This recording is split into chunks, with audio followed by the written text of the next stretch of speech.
Hi friends. இங்கே யாருக்கிட்டேயும் நம்ம என்னென்னா அன்பு வச்சுருப்போம், பாசம் வச்சுருப்போம். அவங்க எது சொன்னாலும் இறங்கி போயிட்டே இருப்போம். ஆனால் அது குறிப்பிட்ட அளவுக்கு மேலே நம்ம இறங்கி போகும்போது அவங்க நம்மளை மதிக்கவும் மாட்டாங்க, நம்மளை ஏறெடுத்து பார்க்கவும் மாட்டாங்க. அவங்க சொல்கிறது எல்லாமே சரி சரின்னு சொல்லி நம்ம தலையாட்டிகிட்டு இருந்தால் அவங்க நம்ம நல்லவங்க அப்படிம்பாங்க. இது எதிர்த்து நம்ம ஏதாவது கொஸ்டின் கேட்டுட்டோன்னு வைங்களேன், நம்மளை அவங்களுக்கு பிடிக்காம ஆயிரும். இப்படி அன்புக்காக ஏங்கி அளவுக்கு மீறி யாருக்கிட்டையும் இறங்கி போகாதீங்க. அப்படி இறங்கி போனால் இதுதாங்க கெதி. இது உங்கள் வாழ்க்கைக்கு பயனுள்ளதாக இருக்கும் அப்படின்னு சொல்லி நினைக்கிறேன். அதனால லாஸ்ட் வரை ஸ்கிப் பண்ணாமல் பாருங்கள். இப்போ நம்ம வீடியோக்குள்ளே போகலாமா?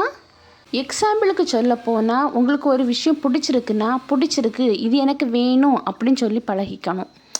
பிடிக்கலையா, சரி எனக்கு இது பிடிக்கல அப்படின்னு சொல்லி பழகிருங்க. ஆனால் அடுத்தவங்களுக்காக நீங்கள் இறங்கி போகும்போது லாஸ்ட்டில் உங்களுக்காக நீங்கள் வாழவே முடியாதுங்க. உங்கள் மேலே உங்களுக்கே வெறுப்பு வந்துடும். அதே போல் வாழ்க்கையில் எப்போவுமே ஏமாறாமல் இருக்கணும்னா யாருக்கு மேலும் அளவு கடந்து அன்பு வைக்காதீங்க, எதிர்பார்ப்பு வைக்காதீங்க. நீங்கள் ஒருத்தங்கக்கிட்ட அளவு கடந்த அன்பும் எதிர்பார்ப்பும் வச்சுட்டு அவங்க உங்களுக்கு கரெக்டாக அந்த அன்பை கொடுக்கலன்னா ஏமாந்து போய் நிற்பீங்க.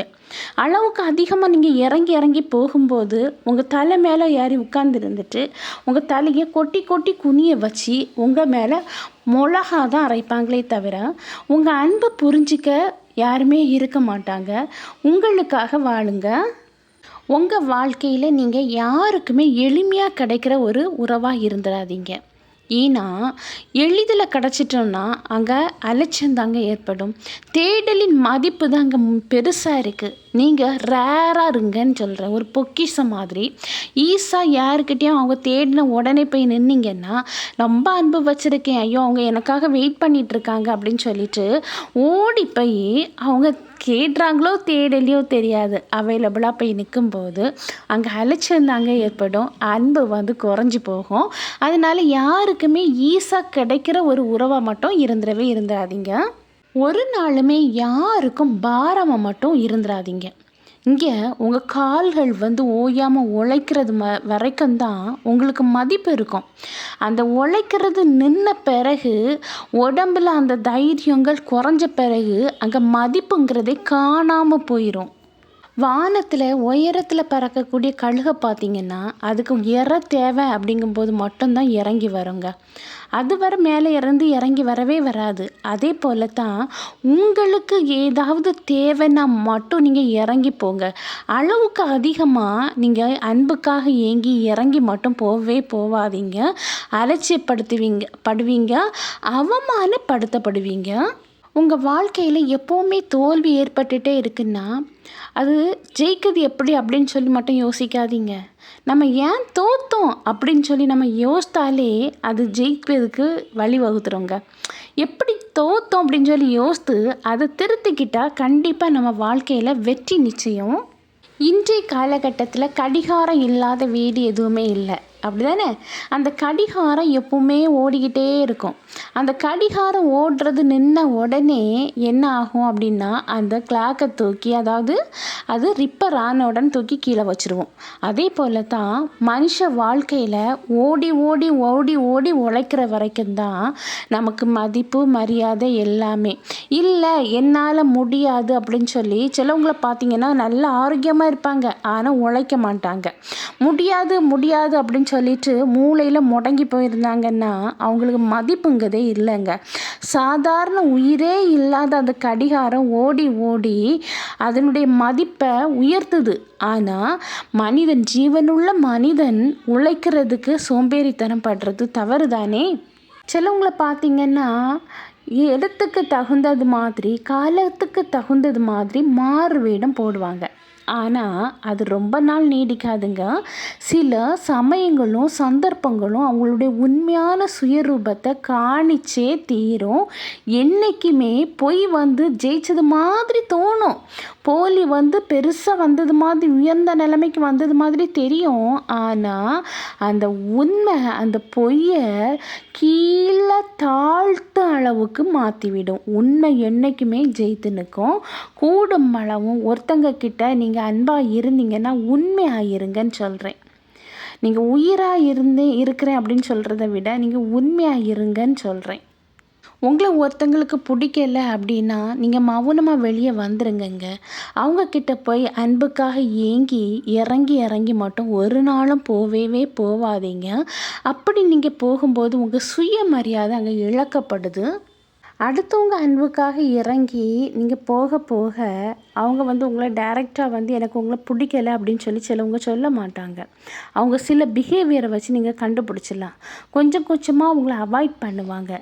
உங்களை ஒரு பொருட்டாகவே யோசிக்க மாட்டாங்க. இதுலேருந்து புரிஞ்சுக்குங்க அவங்களுக்கு உங்களை பிடிக்கல அப்படின்னு சொல்லி. கடிகாரம் மாதிரி ஓடி ஓடி உழைங்கன்னு சொன்னேன்ல. இப்போது இந்த வீடியோவை ஒருவேளை நீங்கள் முதியவங்க யாராவது பார்த்துட்டு இருந்தீங்கன்னா, எங்களால் உடம்புக்கு முடியலையே, நான் எப்படி உழைக்க முடியும் அப்படின்னு சொல்லி நீங்கள் யோசிக்கலாம். ஒன்றே ஒன்று, இப்போ உங்களுக்கு முடியலை. பட் நீங்கள் இளமையாக இருக்கும்போது, நல்லா ஒர்க் பண்ணிகிட்டு இருக்கும்போது நீங்கள் கொஞ்சமாவது உங்களுக்குன்னு சேவ் பண்ணி வச்சுக்குங்கன்னு சொல்கிறேன். ஏன்னா இன்றைய காலகட்டத்தில் நிறைய பேரண்ட்ஸை பிள்ளைங்க பார்க்குறதில்ல. லாஸ்ட்டு நேரம் கண்ணீர் வடிக்காமல் இருக்கணும்னா உங்களுக்குன்னு சொல்லி கொஞ்சமாவது சேவ் பண்ணி வைங்க. இது ஒரு விழிப்புணர்வாக வர இருக்கலாம். உங்கள் வாழ்க்கையில் உங்களை சுற்றி இருக்கிறவங்கெல்லாம் காணாமல் போனாலும், உங்களுக்கு நான் உதவி பண்ணுவேன், லாஸ்ட் வரை உன் கூடவே இருக்குவேன் அப்படின்னு சொல்லி சொன்னவங்க வர காணாமல் போனாலும், எந்த ஒரு உதவியும் உங்கள் வாழ்க்கையில் கிடைக்காம நான் இனி அடுத்த நிமிடம் எப்படி உயிர் வாழ்வேன் அப்படிங்கிற ஒரு நிலைமையில் நீங்கள் இருந்துட்டு இருந்தாலும், கண்டிப்பாக உங்களால் முடியும் அப்படிங்கிற அந்த தன்னம்பிக்கையை மட்டும் விடவே விடாதீங்க. நீங்கள் ஒருத்தங்க கிட்ட அளவு கடந்த அன்பு, உண்மையான அன்பு வச்சுருக்கீங்கன்னு வைங்களேன். அந்த அன்பை அவங்க புரிஞ்சிக்காமல் இருந்தாங்கன்னா, நீங்கள் அவங்கக்கிட்ட நிரூபித்து தான் அந்த அன்பை ப்ரூஃப் பண்ணணும் அப்படிங்கிற ஒரு சூழ்நிலை வந்துன்னா, நீங்கள் போய் கெஞ்சி கூத்தாடிட்டு மட்டும் நிற்காதீங்க. ப்ளீஸ் என்னோடய அன்பு உண்மையானது, என்னை புரிஞ்சுக்கோ அப்படின்னு சொல்லி மட்டும் நீங்கள் அவங்ககிட்ட போய் கெஞ்சாதீங்க. நீங்கள் அப்படி கெஞ்சும் போது அங்கே உங்கள் சுயநலம் இல்லாமல் ஆகுது. அதை புரிஞ்சுக்குங்க. ஒரு அலட்சிய பார்வை பார்ப்பாங்க பாருங்க, நீங்கள் அதில் நொடிஞ்சு போயிடுவீங்க. உங்கள் அன்பு, உண்மையான அன்பை புரியாத, அன்புன்னா என்னன்னு தெரியாத ஒருத்தங்கள்கிட்ட போய் கெஞ்சுறது தவறு அப்படின்னு சொல்லுவேங்க.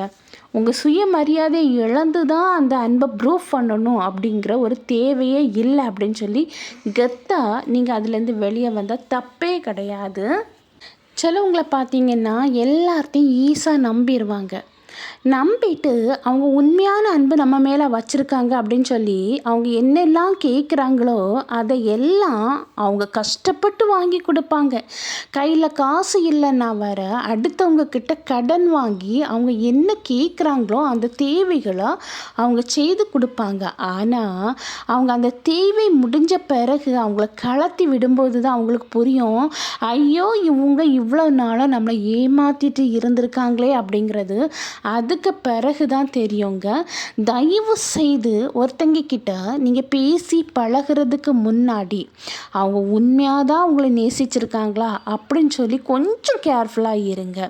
ஏன்னா இன்றைய காலகட்டத்தில் நிறைய பேர் பணத்தை பாசமாக இருக்கிறாங்க அப்படின்னு சொல்லி நம்பி இருக்கிற காசெல்லாம் அவங்களுக்கே கொடுத்துட்டு லாஸ்ட்டில் ஒன்றுமே இல்லாமல் ஏமாற்றப்பட்ட சூழ்நிலையில் கலங்கி போய் இருக்கிறத பார்த்துருக்கேன். அதனால தான் சொல்கிறேன், ஒருத்தங்க உங்ககிட்ட காசுன்னு சொல்லி கேட்குறாங்கன்னா நீங்கள் கொஞ்சம் கவனமாக செயல்படுங்க அப்படின்னே சொல்லுவேன். பெரும்பாலான பெண்கள் ஒரு ஆணை தேடுறது ஆசைக்காக இல்லைங்க, உண்மையான அன்புக்காக நிறைய பெண்கள் ஆண்களை தேடுறாங்க.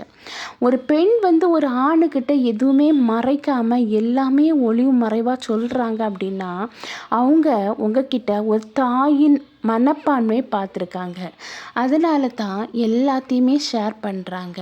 அதனால ஒரு பெண் ஒருத்தங்க கிட்ட ரொம்ப அன்பாக இருக்கிறாங்கன்னா ஆசைக்காக மட்டும்தான் அவங்க அன்பாக இருக்கிறாங்க அப்படின்னு சொல்லி தயவு செய்து தவறாக மட்டும் நீங்கள் புரிஞ்சிக்காதீங்க. நீங்கள் உங்கள் வாழ்க்கையில் ஒருத்தங்களுடைய அன்புக்காக இறங்கி இறங்கி போய் பேசிட்டு இருக்கீங்களா?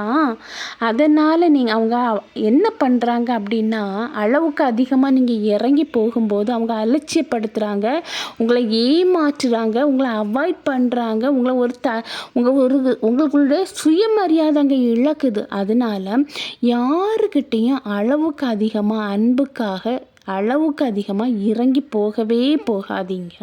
போனீங்கன்னா அங்கே உங்கள் சுயமரியாதை அவ்வளவுமே இழந்து, தன்மானத்தை இழந்து அலட்சியப்படுத்தப்படுவீங்க. தயவு செய்து யாருக்கிட்டேயும் அன்புக்காக அளவுக்கு அதிகமாக இறங்கி போகவே போகாதீங்க. போனீங்கன்னா இதுதாங்க கெதி.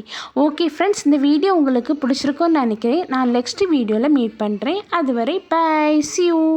உங்களுக்கு இந்த வீடியோ பிடிச்சிருந்துன்னா சப்ஸ்கிரைப் பண்ணுங்கள், பக்கத்தில் இருக்கிற ஆல்ங்கிற பட்டனையும் கிளிக் பண்ணிக்கிங்க, லைக் பண்ணுங்கள். அப்போ தான் நான் போடக்கூடிய வீடியோ உடனுக்குடன் அப்லோட் ஆகும். ஓகே, பாய்.